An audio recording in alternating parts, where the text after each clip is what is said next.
العربية الأكثر حرية ومكانة للمرأة باتت اليوم مع شديد الأسف من أعلى الدول المصدرة للإرهابيين، ليس وفقا لما أقوله أنا بل وفقا لتقارير المنظمات ومراكز الدراسات الدولية. أكبر عدد من المشاركين في أماكن التوتر والصراع من الجنسية التونسية. هذه المعادلة غريبة فخامة الرئيس، تعليم مرتفع، حريات، ثم أكثر مشاركين في مناطق الصراع من الإرهابيين. هي مفهومة. كيف تحلون هذا اللغز لنا؟ شوف، هو طبيعي. احنا قلنا أولا ساعة تونس بحكم موقعها الجغرافي السياسي أني في النقطة القصوى من شمال إفريقيا نحو أوروبا، تعاملنا مع أوروبا طويل، وكذلك أيضا احنا عروقنا في العالم العربي والعالم الإسلامي. فالمكان اللي نحن فيه يعني يخلي وأن تونس بلاد متفتحة على الجيران. يعني احنا عندنا حدود مع ليبيا فيهم 500 وأكثر من كيلو، يعني كيلومتر حدود مفتوحة، وما عندناش ضوابط وما عندناش كذا، يمشيوا ويجيوا يعني الليبيين ونحن يعني شعب واحد في دولتين. هذا يخلي وأن التونسي اللي هو شبابه عدد كبير، واللي هو شباب مثقف، واللي هو شباب عنده شهادة عليا، واللي هو شباب بطال في جهات فيها الفقر، في جهات فيها التهميش، وما عندوش شغل، شو يعمل؟ يروح الإرهاب إذا ما عنده شغل. ما هو ثم عوامل أخرى، الناس اللي يستدرجوا يعني يلوجوا الانخراط في المؤسسات هذه الإرهابية بالأموال، وما نحبوش ندخلوا فيها هذه، لأن كانت كثير من المنظمات الموجودة في تونس أي تعمل من أجل هذا. ويجي تعمل من أجل استقطاب شباب تونسي للقتال مع الإرهابيين في مناطق الصراع، نساء ورجال. طيب يعني ما دوركم كحكومة للوقوف ضد هذه المنظمات التي تقذف بشبابكم في حمم الإرهاب؟ هو الآن تونس ولات في معمل من هذا، يعني أخذنا الإجراءات. تونس الأمن فيها مستتب، والاستقرار موجود، ومتفتحة يعني نحو الاستثمار الخارجي، ومش توفر ووفرت المناخ الملائم للاستثمار باش يتوجد. ولا بد لما يجي الاستثمار يعني زاد نغيروا اجراءات اداريه مكبله الى غير ذلك. لكن في الحقيقه احنا ما زلنا الان عندنا بطاله، عندنا 660,000.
blocks of concrete housing patriotic memorials and Communist Party offices. Yesterday, it was also an expanse of humanity, all here to pay respect to Fidel Castro. A lineup stretched several blocks away, all the way up to the Jose Marti Memorial. Walking the length of this line took more than 5 minutes. Actually standing and waiting in it took more than 5 hours. On the streets of Havana, Cubans are mourning their former leader, Fidel Castro. They stand in line for hours in Revolution Plaza to leave flowers and to pay tribute to the man who led the island nation for nearly 50 years. In places like Caracas, Venezuela, there were tributes as well.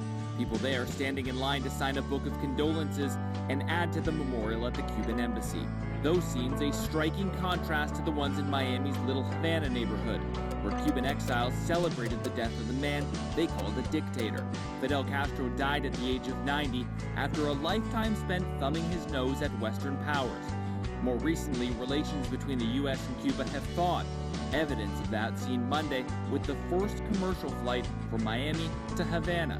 Passengers wondered how Castro's death would impact their trip, since the country is in a 9-day mourning period. I am a tourist, and I would like to go to Cuba, to Havana, to enjoy the music and the bars and the jazz club.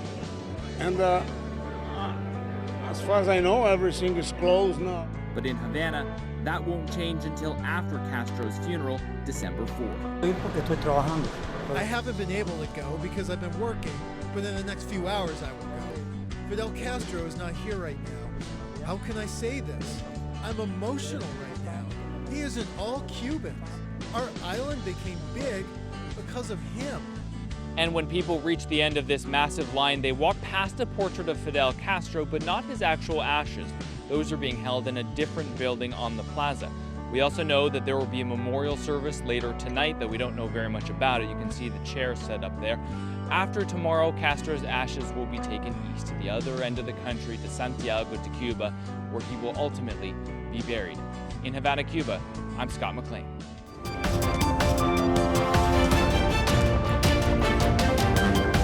제 대통령직 임기 단축을 포함한 진퇴 문제를 개의 결정에 맡기겠습니다. 여야 정치권이 논의하여 국정의 혼란과 공백을 최소화하고 안정되게 정권을 이양할 수 있는 방안을 만들어 주시면 그 일정과 법 절차에 따라 대통령 측에서 물러나겠습니다. This is Saturday night downtown Seoul, the protest to unseat President Park Geun-hye. And it is one of the most good-natured protests I have ever covered in my career. Every Saturday night, it's like a carnival atmosphere. You can see that someone's doing well out of this. There's food sellers, there's other vendors that are set up along the street trying to tap into hundreds of thousands of people who are on the streets. Now, of course, there's an awful lot of frustration from people here. There's an awful lot of anger against the president, but that is not being shown on the streets itself. It's very peaceful, and it's a real family affair as well. We have seen a remarkable amount of families here with babies in prams and strollers. We've seen a lot of children, a lot of high school students, university students, all the way up. There is a hugely diverse age group here. This is pretty positive, and then no accidents. I see so many children coming with their family. I think we're teaching the children how to really proclaim our rights to the children. I think it's really important. We are speaking up loud, but we're trying to make this peaceful, but I don't think it's gonna stay peaceful if the impeachment doesn't work. And also one thing that is staggering is that these protesters are cleaning up after themselves. We've seen volunteers that are trying to make sure that the streets are kept clean after hundreds of thousands of people are here. That doesn't happen in many protests around the world. And we also know that there's a fairly good relationship, for the most part, between the protesters and police. Local media has been reporting that some of the protesters have turned up to the protests with flowers to give to the police. We've seen the police have a real hands-off attitude towards the protesters, and up until now that has really helped keep these protests peaceful. So certainly, even though there is anger, there is frustration, there is determination to keep protesting until President Park steps down, there is awful lot of goodwill among people here. They want to come and be part of democracy. I've been told many, many times. They want to show their children exactly what is happening at what they say is a very historic time. Paula Hancock, CNN Seoul.